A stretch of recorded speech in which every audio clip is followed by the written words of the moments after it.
எல்லாரும் சொல்லுவோம், நான் அப்பத்தினாலே மாத்திரமல்ல, தேவனுடைய வாயிலிருந்து புறப்படுகிற ஒவ்வொரு வார்த்தையினாலும் பிழைக்கிறேன். இன்னொரு முறை சொல்லுவோம், நான் அப்பத்தினாலே மாத்திரமல்ல, தேவனுடைய வாயிலிருந்து புறப்படுகிற ஒவ்வொரு வார்த்தையினாலும் பிழைக்கிறேன். வாசிப்போம். கலாத்தியர் 3ஆம் அதிகாரம். கலாத்தியர் 3ஆம் அதிகாரம் 13, 14 ஆகிய வசனங்களை வாசிக்கிறேன். மரத்திலே தூக்கப்பட்ட எவனும் சபிக்கப்பட்டவன் என்று எழுதியிருக்கிறபடி கிறிஸ்து நமக்காக சாபமாகி நியாயப்பிரமாணத்தின் சாபத்திற்கு நம்மை நீங்களாக்கி மீட்டுக் கொண்டார். ஆபிரகாமுக்கு உண்டான ஆசீர்வாதம் கிறிஸ்து இயேசுவினால் புறஜாதிகளுக்கு வரும்படியாகவும், ஆவியை குறித்து சொல்லப்பட்ட வாக்குத்தத்தத்தை நாம் விசுவாசத்தினாலே பெறும்படியாகவும் இப்படி ஆயிற்று. ஜெபிப்போம். பரலோகத்தின் தகப்பனே, ஜீவனுள்ள வார்த்தைகளுக்காக நமக்கு நன்றி செலுத்துகிறோம். ஆழமாய் நம்முடைய வார்த்தைகளை நாங்கள் கவனிக்க எங்களுக்கு உதவி செய்யும். தகப்பனே, நமக்கு ஸ்தோத்திரமுடைய வசனங்களை ஒருமனப்பட்டு நாங்கள் கவனிக்கவும், அதனால் வருகிற ஆசீர்வாதங்களை நாங்கள் பெற்றுக்கொள்ளவும் எங்களுக்கு கிருபை செய்வீராக.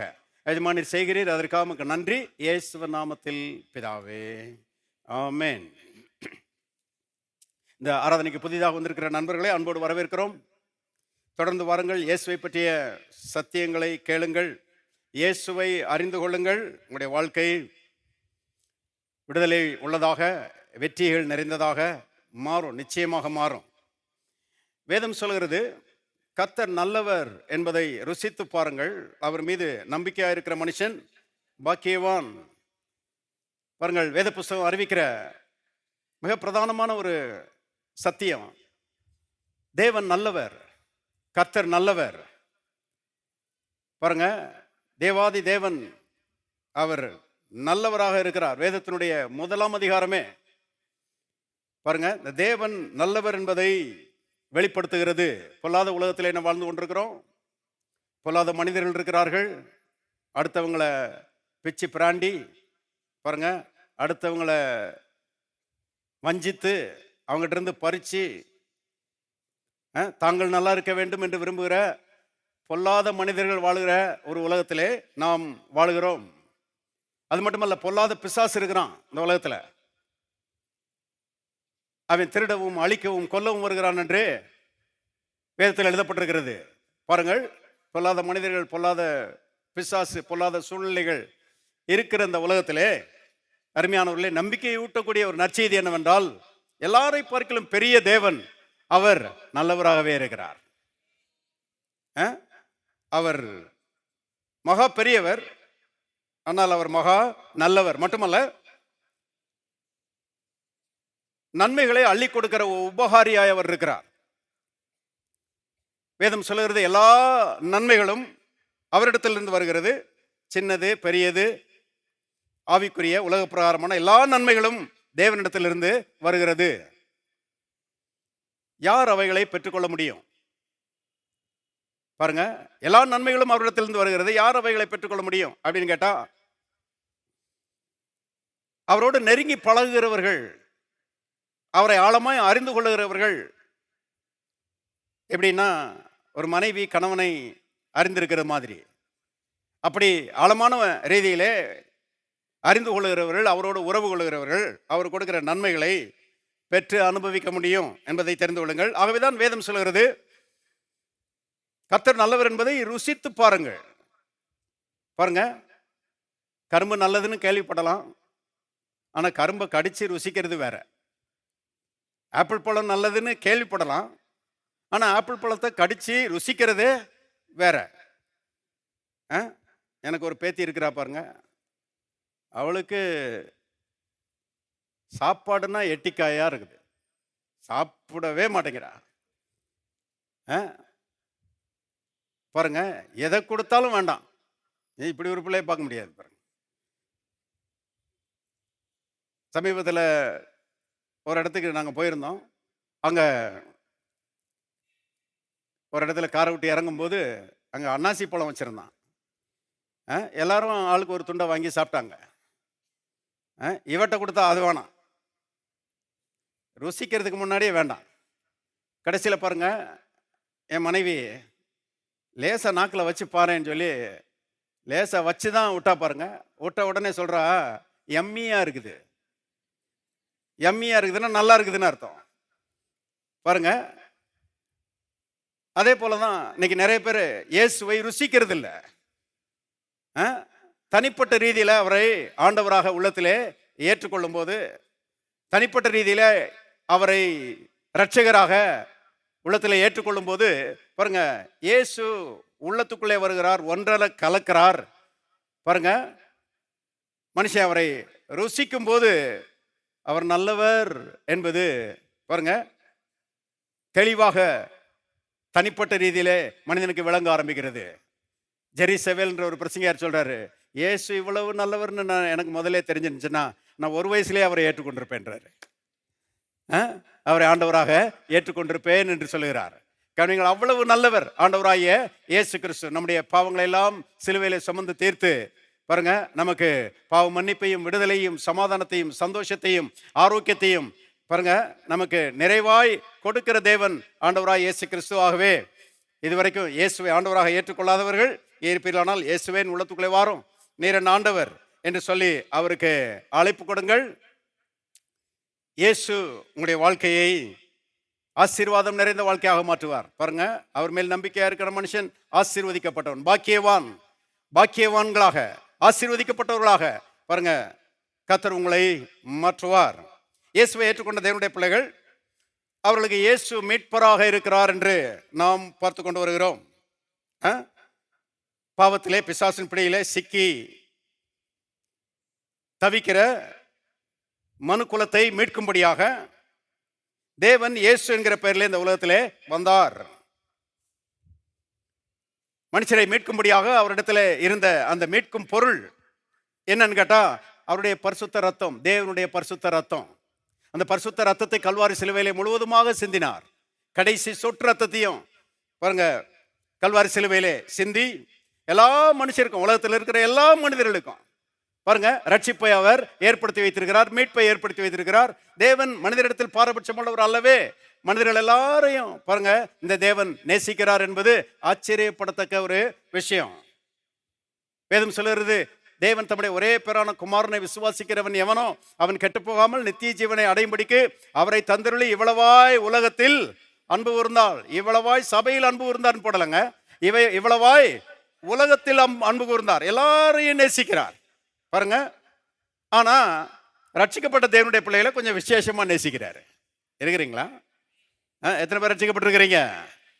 பாருங்க, தேவன் ஏற்படுத்தி வைத்த அந்த மீட்பை பெற்றுக்கொண்டவர்கள் யாருன்னு கேட்டீங்கன்னா, அவரை விசுவாசித்து அவரை ஆண்டவராக உள்ளத்திலே ஏற்றுக்கொண்டவர்கள், அவர்கள் மட்டும்தான் அந்த மீட்பை பெற்றிருக்கிறார்கள்.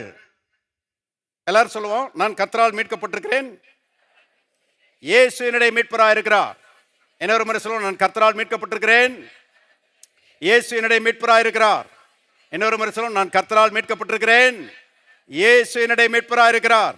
எத்தனை பேர் ஆமென் சொல்றீங்க? எல்லாரும் கரங்களை தட்டி நம் கர்த்தரை ஸ்தோத்திரிப்போம். ஹல்லேலூயா. இயேசுவை ஏற்றுக்கொண்டவர்களை பற்றி நாம் இவ்விதமாக வாசிக்கிறோம். கொலோசையருக்கு திருப்போம். கொலோசையர்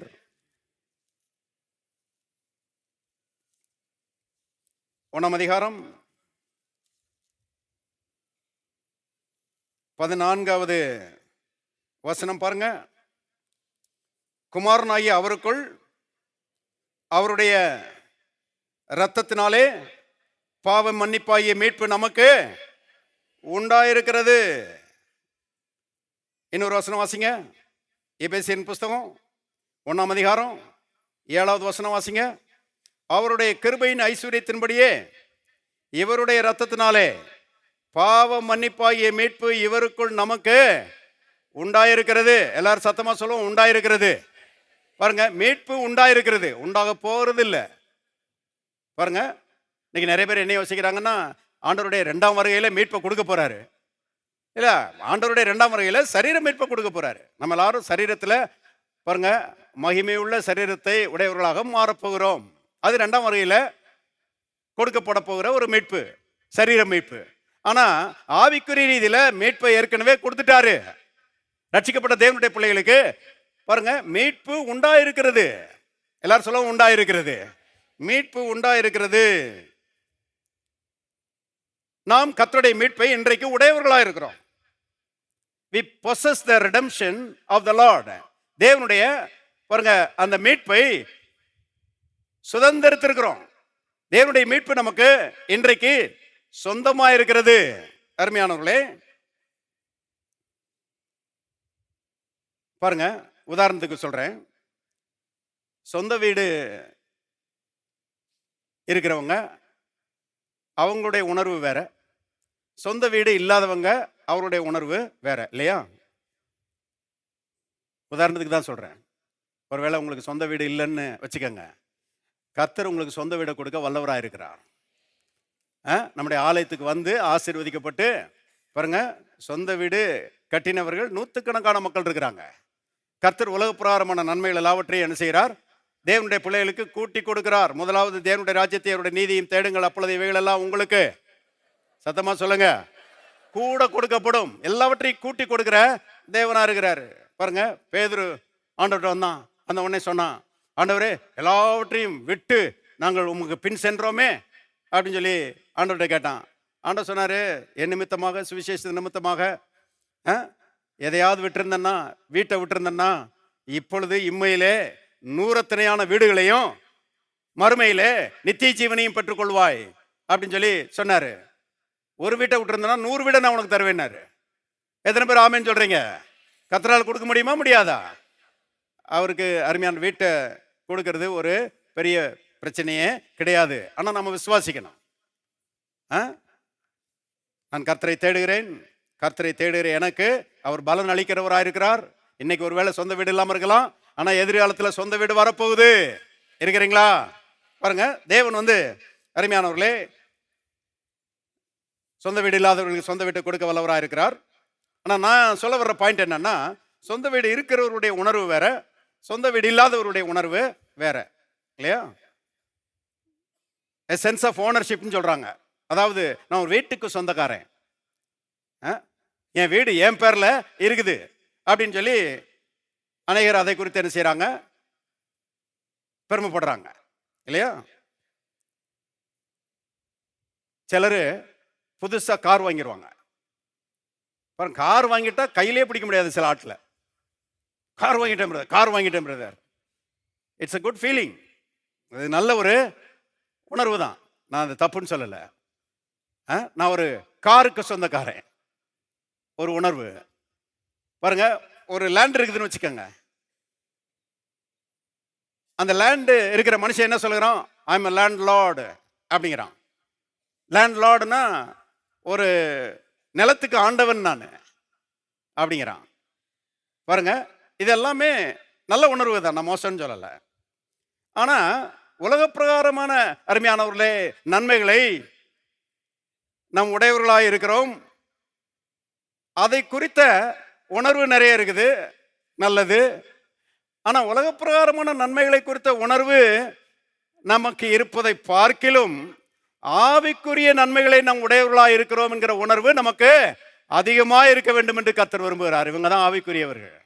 இருக்கிறீங்களா? எத்தனை பேர் ஆவிக்குரியவர்களாக இருக்க விரும்புகிறீர்கள்? உலக பிரகாரமான நன்மைகளுக்காக கர்த்தருக்கு ஸ்தோத்திரம். ஆனா அதை குறித்து மேன்மை பாராட்டிட்டு கிடக்கிறது இல்லை. அப்படி மேன்மை பாராட்டிட்டு கிடந்தோம்னா மாம்சீகமான ஆட்களா இருப்போம். நாம ரட்சிக்கப்பட்டிருப்போம், ஆனால் மாம்சீகமான ஆட்களா இருப்போம். ஆனால் தேவனுடைய பிள்ளைகளே, நாம் வந்து ஆவிக்குரிய நன்மைகளை உடையவர்களாக இருக்கிறோம். ஆவிக்குரிய நன்மைகள் உலக பிரகாரம் நன்மைகளை பார்க்கலாம் அதிகம் அதிகம் அதிகமாய் முக்கியத்துவம் வாய்ந்தது என்பதை தெரிந்து கொள்ளுங்கள்.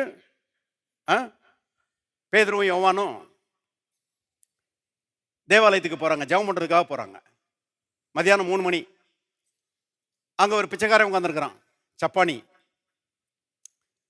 இவரிடத்தில் ஏதாவது தங்களுக்கு கிடைக்குமா என்று எதிர்பார்த்தான் என்று வேதம் சொல்கிறது. பேதுருவும் யோவானும் பக்கத்தில் வந்தவனே, ஐயா பிச்சை போடுங்க ஐயா அப்படின்னு சொல்லி என்ன செஞ்சான்? கேட்டான்.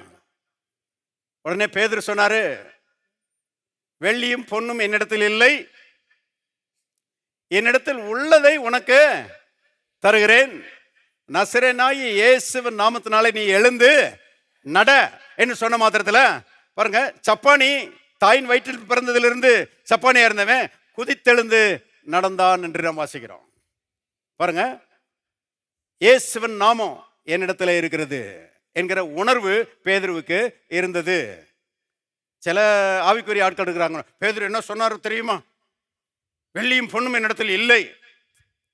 ஆமா, ஜெபம் பண்ற நேரத்தில் அள்ளி போட்டா வரப்போறாங்க. ஜெபம் பண்ண போற நேரத்தில் வெள்ளியும் பொண்ணும் வீட்டில் இருக்குது, மனைவி வீட்டு இருக்குது. பேதுரு என்ன பிச்சைக்காரனா? தேவனுடைய பிள்ளைகளே, கர்த்தரால் ஆசீர்வதிக்கப்பட்ட ஒரு ஊழியக்காரர். அவர் எப்படி ஒன்றும் இல்லாதவளா இருப்பாரு? ஆனா பாயிண்ட் என்னன்னா, வெள்ளியும் பொண்ணையும் கொடுத்தா கூட உன் பிரச்சனை தீராதுப்பா. என்கிட்ட அதை காட்டுல விசேஷமான ஒன்று இருக்கிறது, அது இயேசுவின் நாமம். இருக்கிறீங்களா? எல்லாரும் சொல்லுவோம், இயேசுவின் நாமம் என்னிடத்துல இருக்கிறது.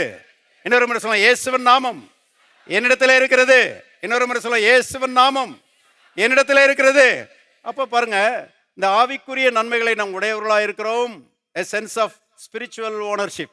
பாருங்க, ஆவிக்குரிய ரீதியிலே நாம் தேவனுடைய நன்மைகளை உடையவர்களாக இருக்கிறோம் என்கிற ஒரு உணர்வு நம்மிடத்திலே பெருக வேண்டியது அவசியமா இருக்கிறது. பாருங்க, ரட்சிக்கப்பட்ட தேவனுடைய பிள்ளைகளுக்கு கர்த்தர் விசேஷித்த நன்மைகளை தந்திருக்கிறார். அதுல ரட்சிப்பு ஒன்று, பாவ மன்னிப்பு ஒன்று, சமாதானம் ஒன்று, சந்தோஷம் ஒன்று, மீட்பு ஒன்று, ஞானம் ஒன்று, அறிவு ஒன்று. எல்லாவற்றையும் பாருங்க, கர்த்தர் நமக்கு பொக்கிஷங்களாக நமக்கு தந்திருக்கிறாரு, புதையல்களாக நமக்கு தந்திருக்கிறாரு. இதை நாம் உடையவர்களாக இருக்கிறோம் என்கிற உணர்வு பெருக வேண்டும் என்பதை தெரிந்து கொள்ளுங்கள். நான் ஒரு ஆவிக்குரியவன். உலக பிராரமான நன்மைகள் இருக்குது, இல்லைன்னு இல்லை. ஆனால் நான் ஒரு ஆவிக்குரியவன். நான் கர்த்தருடைய ரட்சிப்பை பெற்ற மனுஷன், நான் கர்த்தருடைய மீட்பை பெற்ற மனுஷன். இருக்கிறீங்களா? பாருங்க, இப்படிப்பட்ட உணர்வு நமக்குள்ளே பெருக வேண்டியது அவசியமா இருக்கிறது. கர்த்தரால் மீட்கப்பட்டவர்கள் நாம. இந்த மீட்பு அருமையானவர்களே, இதுக்குள்ள என்ன இருக்குதுன்னா, வியாதி என்கிற சாபத்திலிருந்து நம்மை வெளியே கொண்டு வந்திருக்கிறது. வியாதி என்கிற சாபத்திலிருந்து நாம் மீட்கப்பட்டவர்களா இருக்கிறோம். ஆரோக்கியம் என்கிற ஆசீர்வாதத்துக்குள்ளே வைக்கப்பட்டவர்களா இருக்கிறோம். நாம் எல்லாரும் இப்ப எங்க இருக்கிறோம்னா, ஆரோக்கியம் என்கிற ஆசீர்வாதத்துக்குள்ளே இருக்கிறோம்.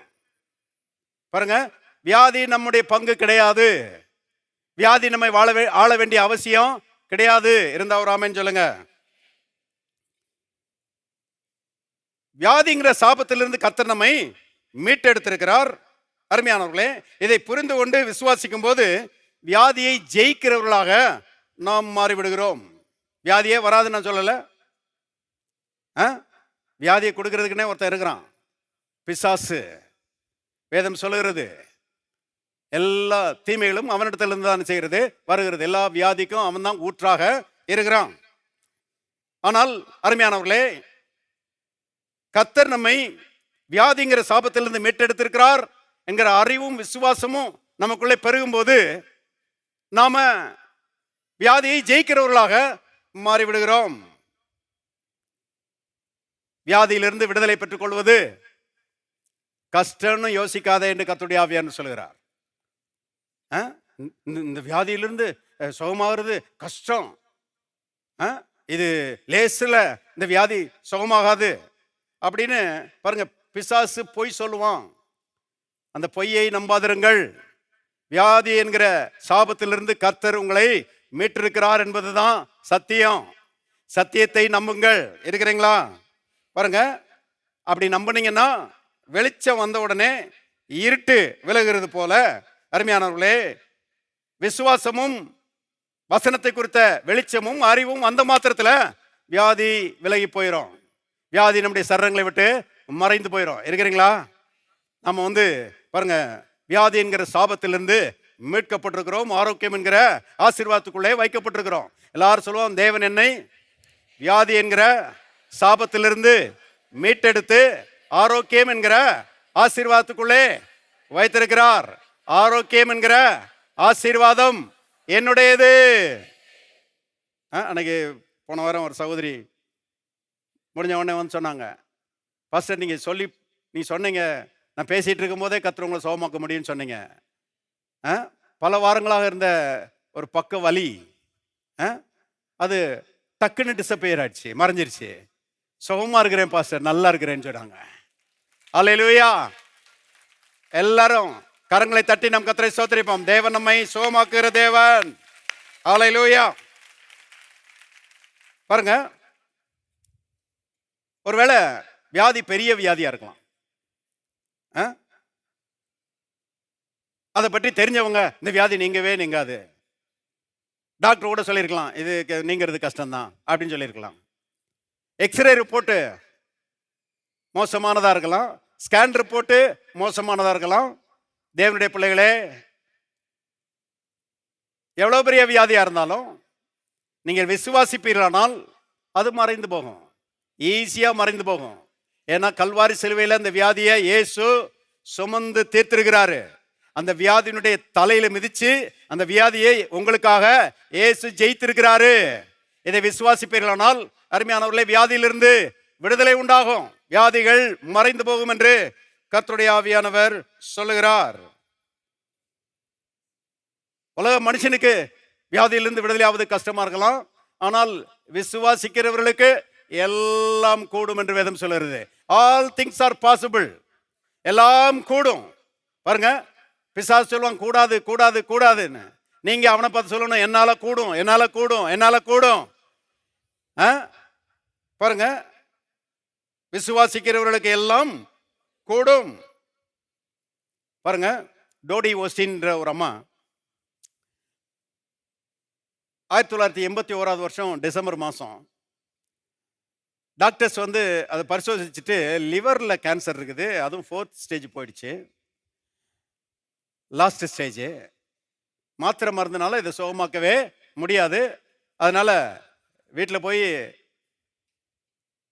ஏதோ இந்த வலி நீங்குகிற மருந்துகளை எடுத்துக்கோங்க, கொஞ்ச நாள் தான் உயிரோடு இருப்பீங்க, ஒரு சில நாட்கள் அல்லது வாரங்கள் அல்லது மாதங்கள் அதிகபட்சம் அவ்வளோதான் உயிரோடு இருப்பீங்க அப்படின்னு சொல்லி ஆஸ்பத்திரியிலேருந்து அனுப்பி விட்டாங்களாம்.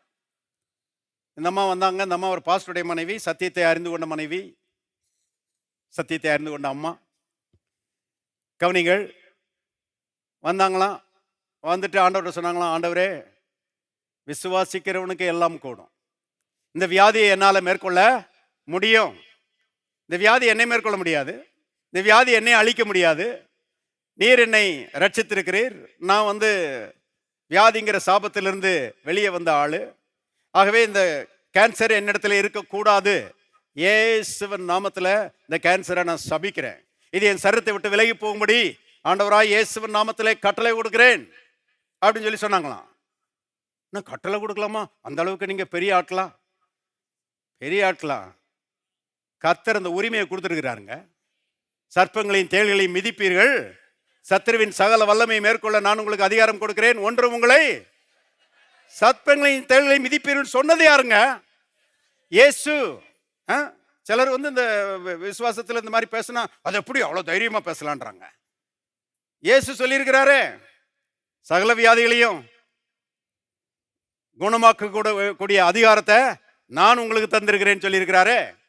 ஆகவே அந்த அம்மா சொன்னாங்களாம், இயேசுவின் நாமத்தில் என் சரீரத்தில் இருப்பதற்கு உனக்கு உரிமை கிடையாது, நான் இயேசுவின் சரீரத்தினுடைய அங்கத்தினள், ஒரு அவயவம், நான் இயேசுவின் சரீரம் வியாதிப்பட்ட சரீரமா இருக்க முடியாது, ஆகவே என் சரீரத்தை விட்டு போ அப்படின்னு சொல்லி சொன்னாங்களாம். ஜெபம் பண்ணாங்களாம். ஜெபம் பண்ணிட்டு அதோட பிடிச்சிக்கிட்டாங்களாம். ஆண்டவரே, நீர் என்னை சோகமாக்கினபடியால் உமக்கு நன்றி. அதுக்கு பிறகு ஆண்டவரே என்னை சோகமாக்கும், என்னை சோகமாக்கும். பாருங்க, ஒரு வாட்டி ஜெபம் பண்ணிட்டு அப்புறம் திரும்ப திரும்ப அதே ஜெபத்தை பண்ணிட்டு இருந்தோம்னா நம்ம கொஞ்சம் விசுவாசிக்கலன்னு அர்த்தம். பாருங்க, ஸ்தோத்திரம் பண்ணணும். ஆண்டவரே, என் ஜெபத்தை கேட்டபடியால் உமக்கு நன்றி, என் ஜெபத்துக்கு பதில் கொடுத்தபடியால் உமக்கு நன்றி. எத்தனை பேருக்கு வழங்குதுங்க? அல்லேலூயா. பாருங்க, ஆகவே அந்த மாதிரி சொல்லிட்டே இருந்தாங்களாம், நான் சோகமாயிட்டேன், நான் சோகமாயிட்டேன், ஆண்டவரே நீர் சோகமாக்கிட்டீரு, இயேசுவின் காயங்களால் நான் சோகமானேன் சொல்லிட்டே இருந்தாங்களாம். அருமையானவர்களே, 1 மாதம் 2 மாதம் 3 மாதம் போச்சான், 4 மாதம் போச்சான். பாருங்க, போய் செக் பண்ணி பார்த்தா கேன்சர் கம்ப்ளீட்டா சோகமாயிடுச்சு. விசுவாசிக்கிறவனுக்கு எல்லாம் கூடும். சிலர் யோசிக்கலாம், அந்த அம்மா கொஞ்சம் ரொம்ப ஸ்பெஷல். இல்லை இல்லை, உங்களை மாதிரி தான், நம்மளை மாதிரி தான். பாருங்க, நம்மளை மாதிரி விசுவாசி தான். அருமையானவர்களே, அவங்களுக்கு உதவி செய்த கர்த்தர் உங்களுக்கு என்ன செய்வார்? உதவி செய்வார். ஆனா நீங்க சுகத்தை விசுவாசிக்கிற நபரா இருக்கணும். சுகங்கிற அந்த ஆசீர்வாதத்தை எனக்கு தந்திருக்கிறாரு, வியாதிங்கிற சாபத்துக்கு இயேசு முடிவு கட்டியிருக்காருன்னு சொல்லி விசுவாசிப்பீர்களானால் அருமையான அற்புதம் நடப்பதை நீங்கள் காண்பீர்கள். அற்புதமாய் பாருங்க சுகம் உண்டாகும். சுகத்தோடு பலத்தோடு நீங்க வாழும்படி கர்த்தர் உங்களுக்கு கிருபை செய்கிறவராய் இருக்கிறார். திருப்போம் சங்கீதம் 23:5 வசனம்.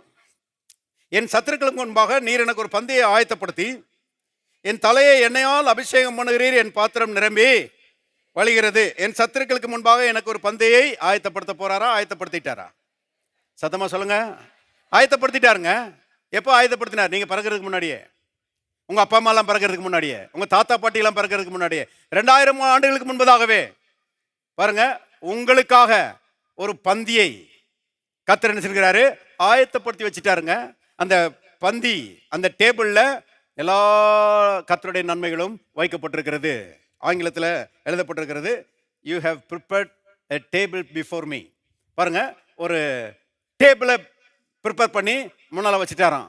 அதில் பாவ மன்னிப்பு, சமாதானம், பாருங்க பாவத்திலிருந்து விடுதலை, சந்தோஷம், ஆரோக்கியம், ஐஸ்வர்யம், சமாதானம், எல்லா நன்மைகளும் வைக்கப்பட்டிருக்கிறது. கர்த்தருடைய எல்லா நன்மைகளும் வைக்கப்பட்டிருக்கிறது. ஒரு நன்மையும் குறைவில்லை, ஒரு நன்மையும் இல்லாமல் இல்லை, எல்லாம் இருக்குது. தேவனுடைய பிள்ளைகளே பாருங்க, இப்போ என் சத்துருக்களுக்கு முன்பாக நீர் எனக்கு ஒரு பந்தையை ஆயத்தப்படுத்தி என் தலையை என்னால் அபிஷேகம் பண்ணுறீர், என் பாத்திரம் நிரம்பி வழிகிறது. ஆயத்தப்படுத்திட்டீரு. நல்லா கவனிங்க. இப்போ ஆயத்தப்படுத்தப்பட்ட நன்மைகளை எடுத்து அனுபவிக்க வேண்டிய பொறுப்பு நம்முடையது. நீங்க எடுத்து அனுபவிக்கலன்னா ஆயத்தப்படுத்தப்பட்டது ஆயத்தப்படுத்தப்பட்டதாகவே இருக்கும், உங்களுக்கு வந்து கிடைக்காது. நீங்க உரிமை பாராட்டி எடுத்துக்கொள்ள வேண்டும். இது எனக்காக என் தேவன் வைத்திருக்கிற நன்மை. சுகம் அங்கே வைக்கப்பட்டிருக்கிறது. சுகத்தை நீங்க எடுக்கலன்னா அது உங்களுக்கு சொந்தமாக மாறாது. உங்களுக்காக தான் வைக்கப்பட்டிருக்கிறது, நீங்க எடுக்கணும். எல்லாரும் சொல்லுவாங்க எடுக்கணும், நாம தான் எடுக்கணும். எப்படி எடுக்க போறோம்? விசுவாசத்தினாலே நாம் எடுக்க போகிறோம் என்பதை தெரிந்து கொள்ளுங்கள். சுகம் என்னுடையது, போகும்போதும் வரும்போதும், பிடிஞ்சா அடைஞ்சா தேவன் எனக்கு சுகத்தை தந்திருக்கிறாரு. சுகம் என்னுடையது. நான் வியாதியா இருக்க மாட்டேன். வியாதியை நாம் ஏற்றுக்கொள்ள மறுக்கிறேன். I refuse to accept any sort of disease. எந்த வகையான வியாதியையும் நான் அனுமதிக்க மாட்டேன் என் சரீரத்தில் என்று அருமையானவர்களே, ஆரோக்கியத்தை எடுத்துக்கொள்ளக்கூடிய பொறுப்பை கர்த்தர் உங்ககிட்ட கொடுத்திருக்கிறாரு, என்கிட்ட கொடுத்திருக்கிறாரு. தேவனுடைய பிள்ளைகளே, அப்ப எடுத்தீங்கன்னா அது உங்களுடையதாக மாறும், எடுக்கலன்னா அது உங்களுக்கு இல்லை. ஆயத்தப்படுத்தலையா? படுத்தி தான் வச்சிருக்கிறாரு. சுகம் உங்களுடையதா ஏற்கனவே இருக்கிறது. எடுக்கிற ஒரு வேலையை நாம தான் செய்யணும். திருப்புங்க சங்கீதம் 116. சங்கீதம் 116 12, 13 வசனங்களை பாருங்க. கர்த்தர் எனக்கு செய்த எல்லா உபகாரங்களுக்காகவும் அவருக்கு என்னத்தை செலுத்துவேன். சங்கீதக்காரன் எவ்வளவு அருமையானவர்களே, ஞான அறிவுடையவனா இருக்கிறான் பாருங்க. கர்த்தர் எனக்கு செய்த எல்லா உபகாரங்களுக்காகவும் என்னத்தை செலுத்துவேன். கர்த்தர் நமக்கு பெரிய உபகாரங்களை செய்திருக்கிறார். நாம பாருங்க நாடி தேடினா கூட இதெல்லாம் நமக்கு கிடைக்காது. கர்த்தர் கிருபையாய் இரக்கமுள்ளவராய் நம்ம மேல வைத்த அன்பின் மிகுதியினால அருமையான எல்லா உபகாரங்களையும் நமக்கு தந்திருக்கிறாரு. ஒரு டேபிளை ஆயத்தப்படுத்தி அந்த உபகாரங்களை டேபிள் மேல அணிஞ்சிருக்கிறாரு, வச்சிருக்கிறாரு. இப்ப பாருங்க 13ஆம் வசனம். ரட்சிப்பின் பாத்திரத்தை எடுத்துக்கொண்டு, எல்லாரும் சொல்லுவாங்க எடுத்துக்கொண்டு. I take the cup of salvation. அந்த ரட்சிப்பின் பாத்திரத்தை எடுத்துக்கிறேன் நானு அப்படிங்கிறான். அது என்னுடையது. ரட்சிப்பு என்னுடையது, சுகம் என்னுடையது, பலன் என்னுடையது. இருக்கிறீங்களா? ஹலோ, இருக்கிறீங்களா? இருந்தா ஆமென் சொல்லுங்க. எல்லாரும் சொல்லுவோம், ரட்சிப்பு என்னுடையது, சுகம் என்னுடையது, பலன் என்னுடையது. நான் சுகவான், நான் பலவான், நான் ஆரோக்கியவான், நான் சௌக்கியவான். இன்னொரு முறை சொல்லுவோம், நான் சுகவான், நான் பலவான், நான் ஆரோக்கியவான், நான் சௌக்கியவான். அல்லேலூயா. எல்லாரும் கரங்களை தட்டி கர்த்தரை ஸ்தோத்திரிப்போம். எப்படிதான் எடுக்கணும் பாருங்க. என்னமோங்க இந்த வியாதி என்னை விட்டு போகவே மாட்டேங்குது. ஒரே கஷ்டமா இருக்குது. இது எடுக்கிறது இல்லைங்க. இது உண்டாயிருக்கிற வியாதியை தக்க வச்சுக்கிறது.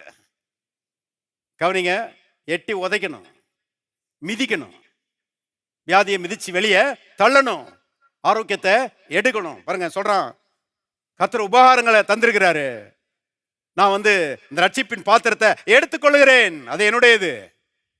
அருமையானவர்களே, இவ்விதமாக உரிமை பாராட்டுவோமானால் எடுத்துக்கொள்ளலாம். எடுத்துக்கொள்ளும் போது அது நம்முடையதாக மாறிவிடுகிறது. வியாதி நிறைஞ்ச உலகத்துல ஆரோக்கியம் உள்ளவர்களாய் நாம வாழ முடியும். நம்முடைய தேவன் அருமையானவர்களை நம்மை ஆரோக்கியத்தினால் நிரப்புகிற தேவன். நாம் ஆரோக்கியத்தோடு வாழும்படி அவர் சித்தமுள்ளவராய் இருக்கிறார். பாருங்க, அந்த குஷ்டரோகிட்ட சொன்னதை தான் இன்னைக்கு ஒவ்வொரு விசுவாசிட்டையும் சொல்லுகிறாரு. சித்தம் உண்டு சுத்தமாக, சித்தம் உண்டு சுகமாக, சித்தம் உண்டு விடுதலையாக. ஆண்டவரே சித்தமா இல்லையான்னு கேட்டு கிடக்காத. சித்தம் உண்டு சுகமாக, சுகமா இருப்பதுதான் என்னுடைய சித்தம் என்று கர்த்தர் நமக்கு சொல்லுகிறார். பாருங்க, கென்னத் ஹேகின் என்ற பிரசங்கியருடைய சாட்சி எனக்கு ரொம்ப பிரயோஜனமா இருந்தது. உங்களுக்கு ரொம்ப பிரயோஜனமா இருக்கும்னு நினைக்கிறேன். பாருங்க, அவர் பிறந்த பையன், அவருக்கு 3 பெரிய வியாதிகள். ஒன்று இரத்த சோகை, அடுத்தது ஹார்ட் வியாதி, அடுத்தது நரம்பு வியாதி. பாருங்க, பிறந்த பையன். அதனால எல்லா பிள்ளைகளும் ஓடி விளையாடுற மாதிரி இவர் ஓடி விளையாட முடியாதான். இவர் ஓடி விளையாடணும்னு முயற்சி பண்ணாருன்னா மயக்கம் போட்டு விழுந்துருவாராம். ஏன்னா அப்படிப்பட்ட காம்ப்ளிகேட்டட் பாடி. பாருங்க, ரொம்ப வியாதியினாலே ஆட்கொள்ளப்பட்ட ஒரு சரீரம். ஆகவே இந்த வியாதியோடு வளர்ந்தார். வயது 16 ஆன போது பாருங்க, அந்த வியாதிகள் வலுத்து கொண்டது. பெட்ரிடன் ஆயிட்டாரு, படுத்த படுக்கை ஆயிட்டாரு. அப்படியே இடுப்புக்கு கீழே அப்படியே மதத்து போச்சான். மதன் இருக்குமா, உணர்வே இருக்காதான். கிட்டத்தட்ட 6 மாதங்கள் படுத்தே கிடந்தாராம். அமெரிக்காவில் மேயோ கிளினிக்னு சொல்லி பெரிய ஒரு ஆஸ்பத்திரி இருக்குது. அந்த ஆஸ்பத்திரியில், அது தலை சிறந்த ஆஸ்பத்திரின்னு சொல்கிறாங்க. அதில் இருக்கிற 5 முக்கியமான டாக்டர்ஸ் அவரை பரிசோதிச்சுட்டு சொன்னாங்களாம், 3 பயங்கரமான வியாதிகள் இவருக்கு இருக்குது. ஒரு வியாதி இருந்தாலே ஆளை காப்பாற்றுறது கஷ்டம். 3 வியாதிகள் இவருக்கு இருக்கிறதுனால மருத்துவ ரீதியில் மாத்திரை மருந்து கொடுத்து இவரை சுகமாக்கவே முடியாது. ஆகவே கொஞ்ச நாள் இருப்பார், பெட்ரிடன் ஆயிட்டாரு, அப்புறம் மறிச்சு போயிடுவார் அப்படின்னு சொல்லி டாக்டர்ஸ் எல்லாம் சொல்லிட்டு போயிட்டாங்களாம். பாருங்க, இவரை பார்க்க வர்றவங்கலாம், don't worry my son, it will all be over in a few days. மகனே கவலைப்படாத, கொஞ்ச நாளில் எல்லாம் முடிஞ்சிடும். பாருங்க, இப்படியே தான் சொல்லுவாங்களாம். எல்லாம் முடிஞ்சிடும்னா செத்து போயிடுவான்னு சொல்லாமல் சொல்லிட்டு போறாங்க. கவனிங்க, அந்த மாதிரி நேரத்தில் கர்த்தருடைய கிருபையினால இயேசுவை ஏற்றுக்கொண்டு ரட்சிக்கப்பட்டாராம். வியாதி படுக்கையில் ரட்சிக்கப்பட்டுட்டு பைபிள் வாசிக்கணும்னு ஆசை. ரட்சிக்கப்பட்டாலே பைபிள் மேலே ஒரு ஆசை வந்துடும். இருக்கிறீங்களா? இருந்தால் ஒரு ஆமேன்னு சொல்லுங்க. எப்படா பைபிள் வாசிப்போம் என்கிற ஒரு ஆசை இருக்குதா? அருமையான நீங்கள் ரட்சிக்கப்பட்டவர்கள் என்று அர்த்தம். பைபிள் மேல அதை வாசிக்கணும்னு விருப்பம், ஆசை வந்த மாத்திரத்தில் பாட்டியம்மாட்ட சொன்னாராம் இவர். பாட்டியம்மாவுடைய பைபிள் கொஞ்சம் பெரிய எழுத்து பைபிள். அந்த பைபிளை தனக்கு முன்னால் திறந்து வைக்கும்படி சொன்னாராம். சொல்லி அந்த பைபிளை வாசிக்கிட்டே இருந்தாராம். மார்க்கு சுவிசேஷத்தை வாசிக்கிட்டே இருந்தாராம். பாருங்க, மார்க்கு 5ஆம் அதிகாரத்துக்கு வந்தாராம். அங்க ஒரு பெண், 12 வருடம் பெரும்பாடுள்ள ஸ்திரீ, பைபிளில் போட்டிருக்கு, அவள் அநேக வைத்தியர்களால் மிகவும் வருத்தப்பட்டு தனக்கு உண்டானதையெல்லாம் செலவழித்தும் சற்றாகிலும் சுகமடையாமல் அதிக வருத்தப்படுகிற பொழுது இயேசுவை குறித்து கேள்விப்பட்டாள். என்ன கேள்விப்பட்டிருப்பா? இயேசு சுகமாக்குகிறார். இன்னைக்கு நான் உங்ககிட்ட சொல்லிட்டு இருக்கிறீங்க இல்லையா, இயேசு சுகமாக்குகிறார். எல்லாரும் 3 முறை சொல்லுவோம், இயேசு என்னை சுகமாக்குகிறார், இயேசு என்னை சுகமாக்குகிறார், இயேசு என்னை சுகமாக்குகிறார். அந்த இயேசு நம்ம மத்தியில் இருக்கிறாருங்க. இப்பொழுதே நம்மை சுகமாக்குவரால முடியும். எத்தனை பேர் விசுவாசிக்கிறீங்க? எல்லாரும் கரங்களை தட்டி கர்த்தரை மகிமைப்படுத்துவோம். ஹல்லேலூயா. பாருங்க, பேதுரு ஐனியாங்கிற மனுஷனை லித்தா ஊர்ன்ற ஊர்ல போய் மீட் பண்றாரு. மீட் பண்ணிட்டு அவன் 8 வருஷமா பாருங்க திமிர்வாதமாக்காரனா கிடக்குறான். அவனை பார்த்த உடனே சொல்றாரு, ஐனேயாவே, இயேசு கிறிஸ்து உன்னை குணமாக்குகிறார், இயேசு கிறிஸ்து உன்னை குணமாக்குகிறார். பாருங்க, இதைதான் அவ விசுவாசிச்சா. கேட்டா இயேசு குணமாக்குறாருன்னு கேட்ட மாத்திரத்துல பாருங்க மோசமான நிலைமை. எப்படி வேணாலும் பாருங்க யோசித்திருக்கலாம் இல்லையா? 12 வருஷமா நான் இரத்தப்போக்கு வியாதியில் கஷ்டப்படுறேன், மிகுந்த பலவீனமா இருக்கிறேன், ஆஸ்தியெல்லாம் போயிடுச்சு, இன்னும் வாழ்ந்து என்ன பிரயோஜனம்? இயேசு குணமாக்குறா, வேற யாரையாவது குணமாக்கட்டும், நான் போய் சேர்றேன் அப்படின்னு யோசித்திருக்கலாம். ஆனா அப்படிப்பட்ட சாவின் விளிம்பில கூட விசுவாசிக்கிறவளாய் இருந்தாள். விசுவாசிக்கிறவர்களுக்கு அருமையானவர்களே, கர்த்தருடைய விசேஷ கவனம் பாருங்க, அவருடைய கவனம் அங்கே ஈர்க்கப்படுகிறது. எத்தனை பேர் ஆமென் சொல்றீங்க? விசுவாசிக்கிறவர்களுக்கு 1000 பேரை தாண்டி வந்து அற்புதங்களை கர்த்தர் செய்கிறவராய் இருக்கிறார். இங்க எத்தனை பேருங்க விசுவாசிகள்? மற்றவங்களாம் எல்லாரும் சொல்லுவோம், நான் ஒரு விசுவாசி, நான் அவிசுவாசி அல்ல. இன்னொரு முறை சொல்ல, நான் ஒரு விசுவாசி, நான் அவிசுவாசி அல்ல. பாருங்க, நம்ம வந்து விசுவாசிக்கிறவர்களா இருக்கும்படி கர்த்தர் விரும்புகிறார். அவ பாருங்க, அந்த மோசமான சூழ்நிலையில கூட எப்படி விசுவாசித்தாள்? எழுதப்பட்டிருக்கிறது, அவருடைய வஸ்திரத்தின் ஓரத்தை ஆகிலும் தொட்டால் சொஸ்தமாவேன், தொட்டால் சொஸ்தமாவேன் என்று சொல்லிக்கொண்டே வந்தாள் என்று எழுதப்பட்டிருக்கிறது. எத்தனை வாட்டி சொன்னான்னு தெரியல, 1000 வாட்டி சொல்லியிருக்கலாம், அதுக்கு மேலேயும் செஞ்சிருக்கலாம், சொல்லியிருக்கலாம். யோசித்து பாருங்க, நாம 1 வாட்டி 2 வாட்டி 5 வாட்டி 10 வாட்டி சொல்றோம், சோமாலானே சோர்ந்து போயிடுறோம். என்னையும் சேர்த்தான் சொல்றேன், சோர்ந்து போயிடுறோம். ஆனா அவ அவ்வளவு மோசமான சூழ்நிலையில என்ன விசுவாசிக்கிறா பாருங்க. அவருடைய வஸ்திரத்தின் ஓரத்தையிலும் தொட்டால் சொஸ்தமாவேன், தொட்டால் சொஸ்தமாவேன் சொல்லிக்கொண்டு ஜனக்கூட்டத்துக்குள்ளே பின்னாக வந்து, ஜனக்கூட்டத்துக்குள்ள வர்றதுன்றது அவளுக்கு பெரிய கஷ்டம். ஏன்னா அவ வீக்கா இருக்கிறா, இயேசுவை சுற்றிலும் ஏராளம் ஜனங்கள் போயிட்டு இருக்கிறாங்க. முண்டி அடிச்சுட்டு வர்றதுன்றது லேசான விஷயம் கிடையாது. ஆனா பைபிள்ல போட்டிருக்குது, பலவந்தம் பண்ணுகிறவர்கள் தேவனுடைய ராஜ்யத்தை என்ன செய்கிறார்கள்? பிடித்துக் கொள்கிறார்கள். பாருங்க, சுகம் வேணும்னா இதை கிடைச்சா பரவாயில்லன்னு யோசிச்சுட்டு இருக்கிறது இல்ல, கிடைக்காம விட மாட்டேன், எடுக்காம விட மாட்டேன். என் ஆண்டவர் சுகத்தை எனக்கு நினைச்சிருக்கிறாரு, வச்சிட்டு போயிருக்கிறாரு. சுகம் என்கிற ஆசீர்வாதம் என்னுடையது, அதை பற்றி கொள்ளாம, அதை சொந்தமாக்காம விடவே மாட்டேன். இருக்கிறீங்களா? அல்லேலூயா. பாருங்க, பலவந்தம் பண்ணுகிற ஆட்களா இருக்கணும். பாருங்க, விடக்கூடாது. கர்த்தருடைய ஆசீர்வாதங்களை பாருங்க மிஸ் பண்ணக்கூடாது. ஏன்னா அது உங்களுக்காக தான் சம்பாதிக்கப்பட்டது, அது உங்களுக்காக தான் வைக்கப்பட்டிருக்கிறது, டேபிள் மேல வைக்கப்பட்டிருக்கிறது. எடுக்க வேண்டிய பொறுப்பு உங்களுடைய பொறுப்பு. சுத்திலே எதிரிகள் இருக்கிறாங்க, என் சத்துருக்களுக்கு முன்பாக. இப்ப நீங்க சத்துருக்களையே பார்த்துட்டு இருந்தீங்கன்னா உன்னையும் நீங்க அனுபவிக்க போறது கிடையாது. கிடக்குறான் சத்துரு, அவனை பார்க்கல, என் கூட இருக்கிற கர்த்தர் பெரியவர். இருக்கிறீங்களா? இப்ப நான் வந்து பாவம் மன்னிப்பு எடுத்துக்கிறேன், நான் சுகத்தை எடுத்துக்கிறேன் சொல்லி எடுத்து அனுபவிக்கிற பலவந்தம் பண்ணுகிற விசுவாசிகளாய் நீங்களும் நானும் இருக்க வேண்டும் என்று கர்த்தர் விரும்புகிறார். பாருங்கள், அவ ஜனக்கூட்டத்துக்குள்ள வந்து அவருடைய வஸ்திரத்தின் ஓரத்தை தொட்டாள். தொட்ட மாத்திரத்திலே வேதம் சொல்கிறது, அவளுடைய உதரத்தின் ஊரல் நின்று போயிற்று. அந்த வேதனை நீங்கி ஆரோக்கியம் அடைந்ததை அவள் தன் சரீரத்திலே உணர்ந்தாள். அல்லேலூயா. பாருங்க, தொட்ட மாத்திரத்துல சுகம். பாருங்க, விசுவாசத்துல அருமையானவர்களே, கர்த்தரிடத்திலிருந்து சுகத்தை என்ன செய்யலாம்? ஈஸியா பெற்றுக்கொள்ளலாம். கஷ்டம்னு யோசிக்காதே என்று கர்த்தருடைய ஆவியானவர் மறுபடியும் சொல்லுகிறார். ஈஸி, அந்த வியாதி நீங்குவது ஈஸி. அந்த வியாதிக்காக இயேசு கரையத்தை கொடுத்திருக்கிறார் கல்வாரி சிலுவையில. ஆகவே இது எளிதாக நீங்கி போயிடும், நான் ஆரோக்கியம் உள்ளவனாக இருப்பேன். இருக்கிறீங்களா? அப்ப அவள் தன் சரீரத்திலே ஆரோக்கியம் அடைந்ததை உணர்ந்தாள் என்று எழுதப்பட்டிருக்கிறது.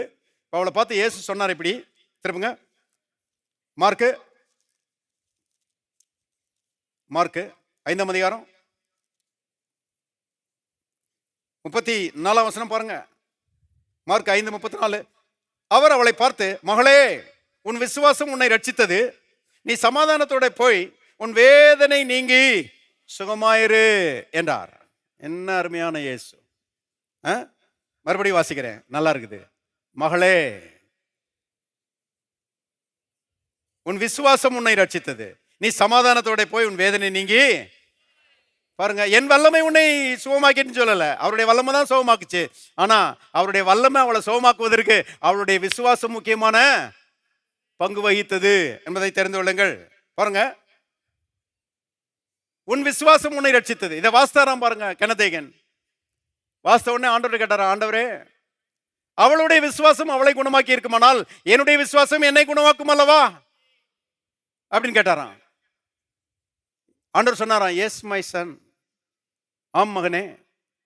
அதுக்கு தான் சத்தியத்தில் எழுதி வச்சிருக்கிறேன், விசுவாசிக்கிறவர்கள் எல்லாரும் நன்மைகளை பெற்றுக்கொள்ளும்படி தான் அந்த சத்தியங்கள் எழுதப்பட்டிருக்கிறது, சுகத்தை பெற்றுக்கொள்ளும்படி தான் அந்த சத்தியம் எழுதப்பட்டிருக்கிறது அப்படின்னு சொல்லி கர்த்தருடைய ஆவின்னு சொன்னாராம்.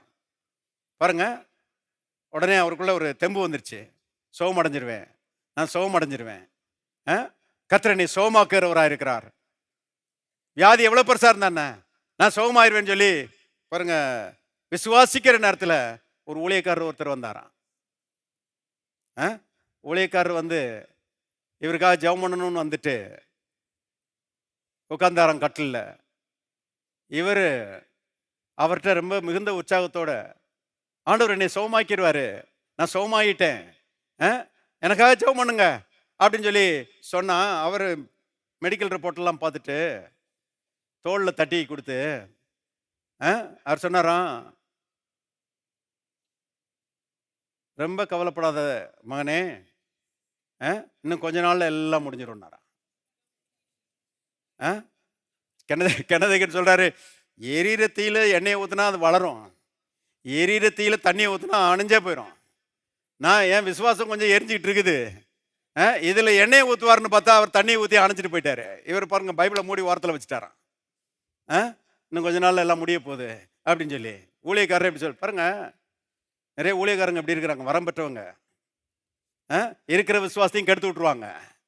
ஆனா எங்க பிரசங்கத்தை கேட்டீங்கன்னா விசுவாசம் பற்றி எரியும். அல்லேலூயா. பாருங்க, இவர் பைபிளை மூடி ஓரத்தில் வச்சுட்டாராம். ரொம்ப நாள் ஆச்சான், ஒன்றும் சாவும் வரல. பாருங்க, இப்போ மறுபடியும் பைபிள் எடுத்தாராம், எடுத்துட்டு வாசித்துட்டே வந்தாராம். வாசித்துட்டு வரும்போது மார்க் 9ஆம் அதிகாரத்துக்கு வந்தாராம். அங்க ஒரு மனுஷன் தன்னுடைய மகனை இயேசுவினிடத்தில் கொண்டு வருகிறான். கொண்டு வந்து அவன் சொல்லுகிறான், வாசிங்க மார்க் 9ஆம் அதிகாரம் 21ஆம் வசனத்தில் பாருங்க. அவர் அவனுடைய தகப்பனை நோக்கி, இது இவனுக்கு உண்டாகி எவ்வளவு காலம் ஆயிற்று என்று கேட்டார். அதற்கு அவன், சிறுவயது முதற்கொண்டே உண்டாயிருக்கிறது, இவனை கொல்லும்படிக்கு அது அநேகந்தரம் தீயிலும் தண்ணீரிலும் தள்ளிட்டு, நீர் ஏதாயிலும் செய்யக்கூடுமானால் எங்கள் மேல் மனதிறங்கி எங்களுக்கு உதவி செய்ய வேண்டும் என்றான். ஆண்டவரே, நீர் ஏதாவது செய்யக்கூடுமானால் எங்கள் மேல் மனதிறங்கி எங்களுக்கு உதவி செய்ய வேண்டும் அப்படின்னு கேட்கிறான். அதுக்கு இயேசு என்ன சொல்றாரு பாருங்க, 23ஆம் வசனம். இயேசு அவனை நோக்கி, நீ விசுவாசிக்க கூடுமானால் ஆகும், விசுவாசிக்கிறவனுக்கு எல்லாம் கூடும். பாருங்க, எல்லாத்தையும் ஏன் மேல சாத்திட்டு நீ சும்மா இருக்கலாம்னு நினைக்காதப்பா, உனக்கு ஒரு பங்கு இருக்குது. நீ விசுவாசிக்கிறவனா இருக்க வேண்டும். சுகம் உன்னுடையதா மாறணுமா, விடுதலை உன்னுடையதா மாறணுமா, நீ வந்து விசுவாசிக்கிறவனா இருக்கணும். விசுவாசிச்சா என்ன பிரதர், விசுவாசிக்காட்டி என்ன பிரதர், கர்த்தர் எல்லாத்தையும் தருவாரு, அது ஃபூலிஷ்னஸ், முட்டாள்தனம். இயேசு இங்க சொல்றாரு பாருங்க, அந்த தகப்பன்ட்ட, அப்பா எனக்கு மனதுருக்கலன்னு நினைக்காத, உன் மகனை விடுதலையாக்குவதற்கு வல்லமை என்கிட்ட இல்லைன்னு நினைக்காத. மனதுருக்கம் இருக்குது, வல்லமை இருக்குது, எல்லாம் இருக்குது. ஆனா நீ விசுவாசித்தால் ஆகும், விசுவாசிக்கிறவனுக்கு எல்லாம் கூடும் என்றார். எத்தனை பேர் விசுவாசிக்கிறீங்க? எல்லாரும் சொல்லுவோம், விசுவாசிக்கிற எனக்கு எல்லாம் கூடும், விசுவாசிக்கிற எனக்கு எல்லாம் கூடும். இன்னொரு முறை சொல்லுவோம், விசுவாசிக்கிற எனக்கு எல்லாம் கூடும், எல்லாம் கூடும். பாருங்க, அந்த வியாதியிலிருந்து விடுதலையாக முடியும், அந்த பலவீனத்திலிருந்து விடுதலையாக முடியும், அருமையான அந்த பாவ சோதனையிலிருந்து பாருங்க விடுதலையாக முடியும், அந்த பாவ அடிமைத்தனத்திலிருந்து விடுதலையாக முடியும். பாருங்க, எல்லா தீமையிலிருந்து விடுதலை பெற முடியும், வெற்றி பெற முடியும், முன்னேற முடியும், வாழ்ந்திருக்க முடியும், அநேரை வாழ வைக்க முடியும். இருக்கிறீங்களா? விசுவாசிக்கிறவனுக்கு எல்லாம் கூடும். பாருங்க, இதை பார்த்துட்டு இவர் கெனதேகன் விசுவாசிச்சாராம். விசுவாசிச்சானா அவனுக்கு கூடுன்னு சொன்னீங்க இல்லையா? நான் விசுவாசினா எனக்கு கூடும் இல்லையா அப்படின்னு சொல்லி கேட்டாராம். எஸ். ஆன்சர் எப்பவுமே எஸ் தான். கர்த்தருடைய வார்த்தைகள் கிறிஸ்து இயேசுவுக்குள் ஆம் என்றும் ஆமேன் என்றும் இருக்கிறது. இங்க இருக்கிற யாரும் எனக்கு உங்களுக்கும் எஸ் தான். பாருங்க, ஆகவே சுகமடைவேன் என்று விசுவாசித்தார். இப்போ அப்படியே வந்தாராம், மார்க் 11க்கு வந்தாராம். திரும்புங்க, மார்க் 11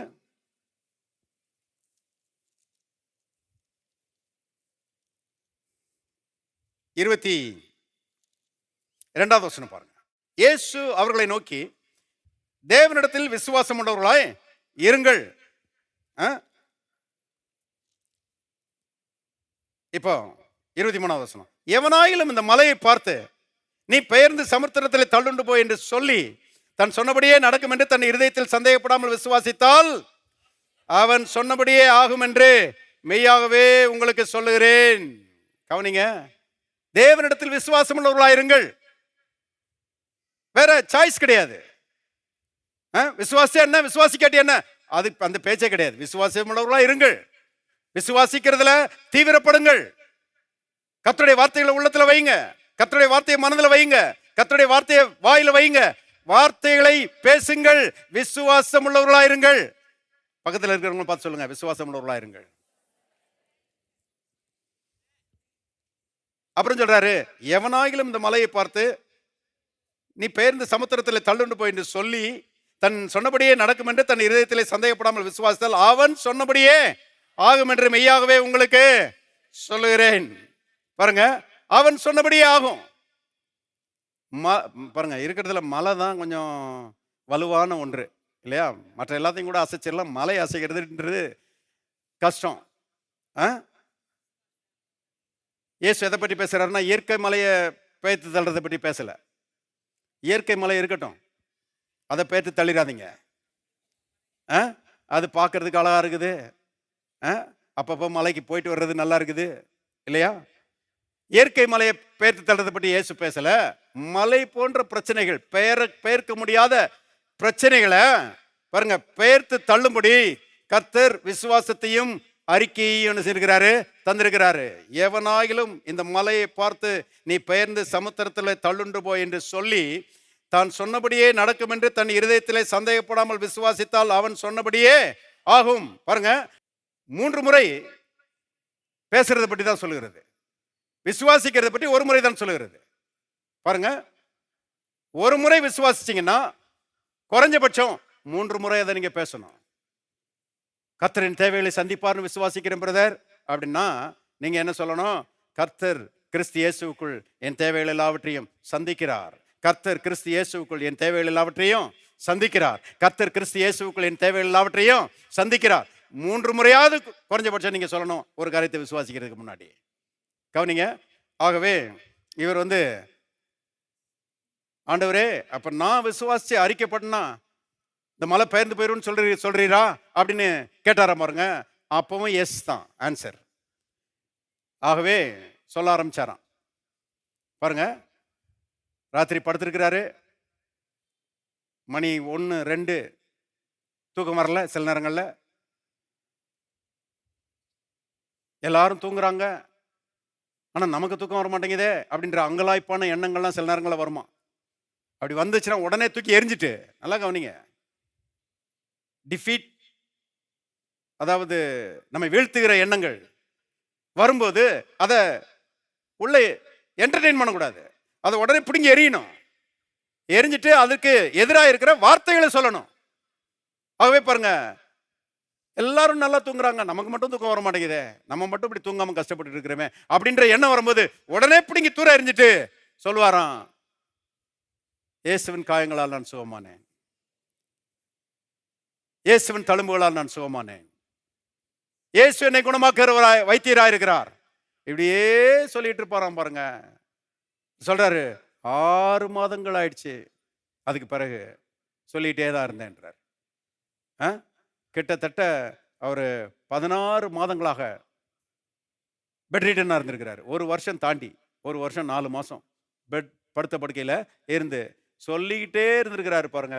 அவர் சொல்றாரு, கான்சியஸாக இருந்த எல்லா நேரங்களிலும் தேவன் என்னை குணமாக்குகிறார், இயேசுவின் காயங்களால் நான் சுகமானேன், இயேசுவின் காயங்களால் நான் சுகமானேன் சொல்லிட்டே இருந்தாராம். சரீரத்தில் எந்த மாற்றமும் தெரியல பாருங்க. விசுவாசம் என்பது அதுதான் அருமையானவர்களே. நாம் தரிசித்து நடவாமல் எப்படி நடக்கிறோம்? விசுவாசித்து நடக்கிறோம். நம்முடைய ஃபீலிங்ஸ் படி நம்ம நடக்கிறது இல்ல. சரீரத்தில் சில நேரங்கள்ல உணர்வுகள் கொஞ்சம் வித்தியாசமா இருக்குது, ஆனாலும் நாம தேவனுடைய வார்த்தையை விசுவாசித்து நடக்கிறவர்களா இருக்கிறோம். தேவனுடைய வார்த்தை சொல்லுகிறது, இயேசுவின் காயங்களால் நாம் சுகமானோம், இயேசுவின் காயங்களால் சுகமானீர்கள், சுகம்தான் என்னுடைய பங்குன்னு பாருங்க விசுவாசிச்சு தொடர்ந்து அறிக்கை பண்ணிட்டே இருந்திருக்கிறாரு. மாசக்கணக்கா ராத்திரி பகலா அறிக்கையிட்டே இருந்த உடனே ஒரு நாள் ஒரு சத்தம் கேட்டுச்சான். சுகமானவங்க பெட்ல படுத்திருக்க மாட்டாங்களே அப்படின்னு ஒரு சத்தம் கேட்டுச்சான். அப்படின்னா என்ன அர்த்தம்? எலும்புன்னு அர்த்தம். ஆண்டவரே நான் என்ன செய்யணும்? எலும்பு, உன் படுக்கையை எடுத்துக்கொண்டு நடன்னு சொன்னேன் இல்லையா நானு, அந்த மாதிரி நீயே எலும்பு அப்படின்னு சொல்லி சொன்னாராம். இடுப்பு கீழே மதன்னு இருந்துச்சான். 2 கால்களும் மரக்கட்ட மாதிரி இருந்துச்சான் பாருங்க. கட்டில இருந்து கீழே தூக்கி போட்டாராம், கால் 2ஐயும் தூக்கி போட்டுட்டு பக்கத்தில் ஒரு போஸ்ட் இருந்துச்சான், இரும்பு போஸ்ட், கம்பம். அந்த கம்பத்தை பிடிச்சிக்கிட்டாராம். பிடிச்சிக்கிட்டு எழும்பிட்டாராம். இயேசுவின் காயங்களால் நான் சுகமானேன் அப்படின்னு சொல்லிட்டு எழும்பிட்டாராம். அவர் சொல்லுகிறாரு, உலகமே சுத்துது, பம்பரம் மாதிரி சுத்துது, 1000 பின்னூசி உடம்பெல்லாம் குத்துன மாதிரி ஒரு வலி. யாரோ ஒருத்தர் சூடா ஒரு குடம் தேனை தலையில ஊத்துற மாதிரி இருந்துச்சு. அந்த தேன் அப்படியே வடிஞ்சு வடிஞ்சு வடிஞ்சு அப்படியே கால் வழியா வலிஞ்சு போயிடுச்சு. 5 நிமிஷத்துல பரிபூர்ணமா சுகமாயிட்டேன்.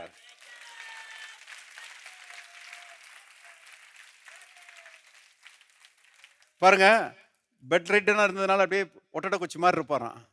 அப்படியே நடந்து போய் டைனிங் டேபிளில் உட்காந்தாராம். அவங்க தாத்தா வந்தாராம். தாத்தா வந்து இவரை பார்த்துட்டு, மரித்த லாசரு எப்போ உயிரோட வந்தான் அப்படின்னு கேட்டாராம். இவர் சொன்னாராம், இப்போதான் உயிரோட வந்தான், இயேசுநாதர் எழுப்பி விட்டாரு. பாருங்க அருமையானவர்களே, விசுவாசிக்கிறவர்கள் அவர்களுக்கு எல்லாம் செய்யும் கூடும். அப்ப தேவனுடைய அருமையானவர்களே வார்த்தைகளை நாமும் விசுவாசிக்கிறவர்களாய் இருப்போமானால் சுகம் நம்முடையதாக மாறும் என்பதை தெரிந்து கொள்ளுங்கள். பாருங்க, அவர் வந்து தனக்கு உண்டாயிருந்த சுகத்தை எடுத்துக்கிட்டாரு, அவ்வளவுதான். கர்த்தர் ஏற்கனவே பாருங்க சுகத்தை ஏற்படுத்தி வச்சிருக்கிறாரு. அந்த சுகத்தை கிணதை நினைச்சிட்டாரு, எடுத்துக்கிட்டாரு. தேவனுடைய மக்களே, இன்னைக்கு நாம எடுக்கிறவர்களாக இருக்க வேண்டும் என்று கர்த்தர் விரும்புகிறார். நீங்கள் விசுவாசம் உள்ளவர்களா ஜெபத்தில் எவைகளை கேட்பீர்களோ அவைகள் எல்லாவற்றையும் பெற்றுக்கொள்வீர்கள். பெற்றுக்கொள்வீர்கள். விசுவாசிக்கிறதுல தீவிரமா இருக்கணும். ஒருத்தர் வந்து ஒரு முறை என்கிட்ட ஜெபம் பண்ண வந்தாரு. குடும்பத்துக்காக ஜெபம் பண்ணுங்க பாஸ்டர், எனக்காக ஜெபம் பண்ணுங்க. நான் ஜெபம் பண்ணேன். ஆண்டவரே சௌரனை ஆசீர்வதியும், குடும்பத்தை ஆசீர்வதியும் அப்படின்னு சொல்லி ஜெபம் பண்ணேன். பாருங்க, ஜெபம் பண்ணிட்டு இருக்கும்போது நீங்களா இருந்தா என்ன சொல்லுவீங்க? ஆமேன் ஆமேன் ஆண்டவரே அப்படி நடக்கட்டும்னு சொல்லுவீங்க இல்லையா? பாருங்க, நான் ஜெபம் பண்ணிட்டு இருக்கும்போது அவர் சொல்றாரு, ப்ளீஸ் லார்ட், ப்ளீஸ் லார்ட். நான் விசுவாசத்தில் ஜெபம் பண்ணிட்டு இருக்கேன், அவர் கெஞ்சிட்டு கிடக்கிறாரு. கெஞ்சிற பிசினஸ்லாம் ஆண்டர்கிட்ட இருக்கவே கூடாது. கெஞ்சிங்கள் அப்பொழுது உங்களுக்கு கொடுக்கப்படும் சொல்லல, கேளுங்கள் அப்பொழுது உங்களுக்கு கொடுக்கப்படும் சொல்லி இருக்கிறாரு. இருக்கிறீங்களா? கேளுங்கள் அப்பொழுது உங்களுக்கு கொடுக்கப்படும், தேடுங்கள் கண்டடைவீர்கள், தட்டுங்கள் உங்களுக்கு திறக்கப்படும் என்று கர்த்தர் சொல்லி இருக்கிறாரு. ஆகவே பாருங்க, இவர் போட மாட்டேங்கிறாரு. விசுவாசம் பாருங்க, பைபிளில் போட்டிருக்குது, ஒரு ஞானத்தில் குறைவுள்ளவனா இருந்தால் யாவருக்கும் சம்பூர்ணமாய் கொடுக்கிறவரும் ஒருவரையும் கடிந்து கொள்ளாதவருமாகிய தேவனிடத்தில் கேட்க கடவன், அப்பொழுது அவனுக்கு அது கொடுக்கப்படும். ஆகிலும் அவன் எவ்வளவாயிலும் சந்தேகப்படாமல் விசுவாசத்தோட கேட்க கடவன். எல்லாரும் சொல்லுவோம், விசுவாசத்தோட கேட்க கடவன். ஆண்டவர்கிட்ட ஜெபிக்கும் போது அருமையான விசுவாசத்தோட ஜெபம் பண்ணணும். சும்மா கேட்டு வைப்பேன் பிரதர், கேட்டு வைக்கிறது இல்லை, விசுவாசத்தோட. கர்த்தர் எனக்கு கொடுத்துட்டாரு, அந்த பையனுடைய போக்கிர்த்தனத்திலிருந்து விடுதலை கொடுத்துட்டாரு. என் பையன் வழி தப்பி போற அந்த நிலைமையிலிருந்து அவனை வழி நேராக போகிறதுக்கு அப்படிப்பட்ட ஒரு பாதையை ஏற்கனவே கொடுத்துட்டாரு. என் குடும்பத்தில் இருக்கிற பிரச்சனையை கர்த்தர் ஏற்கனவே நீக்கிட்டாரு. இருக்கிறீங்களா? சுகத்தை தந்துட்டாரு, பலனை தந்துட்டாரு. அருமையான விதமாக நாம் விசுவாசிக்க வேண்டும் என்று கர்த்தர் எதிர்பார்க்கிறார். அப்படி விசுவாசிக்கும் போது அது நம்முடையதாக என்ன செய்கிறது? மாறுகிறது. அருமையானவர்களே, கர்த்தர் சிலுவையில் பாடுபட்டு பலத்தையும் சுகத்தையும் நமக்காக ஏற்படுத்தி வச்சிட்டாரு. இன்னைக்கு கனதைகள் எடுத்த மாதிரி நாம எடுக்கணும், விசுவாசத்துல எடுக்கணும். ஒரு முறை அல்ல, 1000 முறை சொல்லணும். ஒருத்தர் வந்து என்கிட்ட கேட்டார் பாருங்க, பிரதர் எவ்வளவு அறிக்கை பண்ணணும், எது வரைக்கும் அறிக்கை பண்ணணும்? நான் சொல்றேன், அற்புதம் நடக்கிற வரைக்கும் அறிக்கை பண்ணுங்க. இருக்கிறீங்களா? அற்புதத்தை கர்த்தர் செய்யாம இருக்கவே மாட்டாரு. ஏன்னா பைபிள்ல போட்டிருக்குது, தேவன் அவருடைய வார்த்தையை உறுதிப்படுத்துவதிலே தீவிரமா இருக்கிறார். நீங்க வசனத்தை பிடிச்சுக்கிட்டு விசுவாசமா இருந்தீங்கன்னா கர்த்தர் இந்த வார்த்தையை கண்டிப்பா செய்வாரு, அற்புதங்களினாலே உறுதிப்படுத்துவார். நீங்க அற்புதம் நடக்கிற வரைக்கும் இந்த வார்த்தையை சொல்லிட்டே இருக்கணும். குழந்தை இல்லையா? குழந்தை இல்லையே குழந்தை இல்லையேன்னு சொல்லிட்டு தெரியாதீங்க. பாருங்க, கர்த்தர் குழந்தையை கொடுக்க வல்லவராய் இருக்கிறார். கற்பத்தின் கனி அவரால் கிடைக்கும் பலன் பிள்ளைகளால் கர்த்தர் அருளும் ஈவு. இஸ்ரவேலிலே ஆணிலாகிலும் பெண்ணிலாகிலும் மலடு இருப்பதில்லை. நான் மலடியா இருக்க போறது கிடையாது. கர்த்தர் எனக்கு குழந்தையை தந்துட்டாருன்னு சொல்லி விசுவாசிச்சீங்கன்னா கர்த்தர் சொல்றார், நீ சொன்னபடி உனக்கு ஆகும். எல்லாரும் சொல்லுவோம், நான் சொன்னபடி எனக்கு ஆகும். பலவந்தமா எடுத்துக்கொள்ளும்படி கர்த்தர் விரும்புகிறார். நேரம் இல்ல, முடிக்க போறேன், கவனிங்க. ஒரு பெண் வருகிறாள் இயேசுவினிடத்துல. அவ ஒரு கிரேக்க பெண், இஸ்ரவேல் சமுதாயத்தை சேர்ந்தவ கிடையாது. அவ இயேசுநாதர்கிட்ட கேட்கிறா, தாவீதின் குமாரனே எனக்கு இறங்கும், என் மகள் பிசாசினாலே கொடிய வேதனைப்படுகிறாள். பாருங்க, எனக்கு இறங்கும்னு சொல்லி கேட்கிறா. இயேசு ஒன்றும் பேசல. சீஷர்கள் உடனே, ஆண்டவரே இவள் பின்தொடர்ந்து நம்மளை கூப்பிடுகிறாளே, இவளை அனுப்பிவிடும்ன்றாங்க. இயேசு சொன்னாரு, நான் இஸ்ரவேல் வீட்டாருக்கு தான்ப்பா வந்திருக்கிறேன், நான் பிரஜாதிக்கு வரல, நான் இஸ்ரவேலருக்கு சுகம் கொடுப்பதற்காக, விடுதலை கொடுப்பதற்காக, அவர்களுக்கு ஊழியம் செய்வதற்காக வந்திருக்கிறேன். உடனே அவ விட்ட பாடல, நீர் ஆண்டவரா இருப்பீரானால் நீர் இஸ்ரவேலருக்கு மட்டுமல்ல எல்லாருக்கும் நீர் ஆண்டவர் தான். இருக்கிறீங்களா? பாருங்க, ஆண்டவர் எப்படி பிடிக்கிறா பாருங்க. திரும்பி பாதத்தில் விழுந்து சொல்லுறா, ஆண்டவரே எனக்கு உதவி செய்ய வேண்டும். இயேசு சொல்றாரு, பிள்ளைகளின் அப்பத்தை எடுத்து நாய்க்குட்டிகளுக்கு போடுகிறது நல்லதல்ல. பிள்ளைகளின், எல்லாரும் சொல்லுவோம், பிள்ளைகளின் அப்பம். பிள்ளைகளின் அப்பம்னு என்னதான் சொல்றாரு? சுகத்தை பற்றி தான் சொல்றாரு. சுகம் பிள்ளைகளின் அப்பம். தேவனுடைய குடும்பத்தில் அவருடைய பிள்ளைகள் இருக்கிறாங்களே, அந்த பிள்ளைகளுக்கு கொடுக்கப்படுகிற அப்பம். ஒரு பையன் வர்றான், அவங்க அப்பாட்ட வர்றான், அப்பா எனக்கு பசிக்குது, எனக்கு சாப்பாடு வேணும் அப்படின்னு கேட்டான்னா, அவங்க அப்பா பாருங்க ஓடோடி போய் அவனுக்கு சாப்பாடு என்ன செய்யறாரு? கொண்டாந்து கொடுக்குறாரு இல்லையா? அதே பையன், அப்பா எனக்கு ஒரு பைக் வேணும்னா கொஞ்சம் யோசிப்பாரு. அவரு பைக் ஒரு லக்ஸரி ஐட்டம், ஆனா சாப்பாடு நெசசிட்டி. அது கண்டிப்பா கொடுக்கப்பட வேண்டிய ஒன்று. பிள்ளைகளின் அப்பத்தை எடுத்து நாய்க்குட்டிகளுக்கு போடுகிறது நல்லதல்லவே அப்படின்னு சொல்லி இயேசு சொன்ன மாத்திரத்துல, மெய்தான் ஆண்டவரே, ஆனாலும் நாய்க்குட்டிகள் மேஜையிலிருந்து விழும் துணிக்கைகளை தின்னுமே அப்படின்னு சொல்லி இயேசுநாதர்கிட்ட சொல்றா. இயேசு ஆச்சரியப்பட்டார். ஸ்திரியே, உன் விசுவாசம் பெரியது, நீ விரும்புகிறபடி உனக்கு ஆக கிடது. பைபிள்ல போட்டிருக்கு, அந்நேரமே அவருடைய மகள் சுஸ்தமானாள். கவனியங்கள், இப்படி பிடிக்கணும் ஆண்டவர்கிட்ட. பிள்ளைகளின் அப்பமாகிய சுகம் என்னுடையது ஆண்டவரே. நான் சொல்றேன், ஒரு பிரஜாதியே பாருங்க கர்த்தரிடத்திலிருந்து சுகத்தை பெற்றுக்கொள்ள முடியுமானால் அவருடைய பிள்ளைகள் கர்த்தரிடத்திலிருந்து சுகத்தை பெற்றுக்கொள்ள முடியுமா, முடியாதா? முடியும்னு சொல்றவங்களாம் ஆமென்னு சொல்லுங்க. புறஜாதிக்கே உதவி செய்வாரானால் சொந்த பிள்ளைகளுக்கு உதவி செய்வாரா, செய்ய மாட்டாரா? கண்டிப்பா செய்வாரு.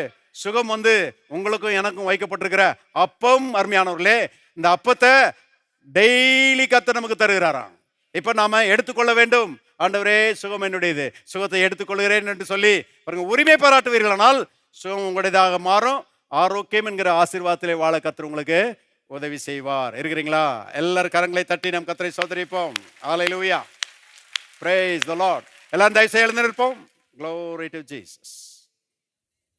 பரலோகத்தின் தகப்பனே, நன்றியோடு நாங்கள் துதிக்கிறோம். கல்வாரியை நாங்கள் நோக்கி பார்க்கிறோம். ஆண்டவரே, மரத்திலே தூக்கப்பட்ட எவனும் சபிக்கப்பட்டவன் எழுதியிருக்கிறபடி கிறிஸ்து நமக்காக சாபமாகி வியாதி என்கிற சாபத்திற்கு நம்மை நீங்களாக்கி மீட்டுக் கொண்டார். ஆபிரகாமுடைய ஆசீர்வாதம் கிறிஸ்து இயேசுவின் மூலமாக எங்களுக்கு உண்டாயிருக்கிறது. ஆண்டவரே, இந்த சுகத்துக்காய் நன்றி செலுத்துகிறோம். நாங்கள் சுகவான்கள், நாங்கள் பலவான்கள், நாங்கள் ஆரோக்கியவான்கள், நாங்கள் சௌக்கியவான்கள் என்று சொல்லுகிறோம். ஆண்டவரே, கர்த்தாவே உமக்கு ஸ்தோத்திரம். எல்லாரையும் ஆரோக்கியத்தினால் நிரப்புவீராக. கர்த்தா, வியாதிகள் சரீரங்களை விட்டு விலகி போவதாக, சரீரங்கள் ஆரோக்கியம் அடைவதாக. இயேசுவின் நாமத்தினாலே அற்புதம் இப்பொழுதே நடப்பதாக. தேவனே, உமக்கு ஸ்தோத்திரம். உம்முடைய கரத்தை நீட்டி எல்லாரையும் தொடுகிறீர், ஆசீர்வதிக்கிறீர், பலப்படுத்துகிறீர். அதற்காக உமக்கு நன்றி. இயேசுவின் நாமத்தில் பிதாவே, ஆமென்.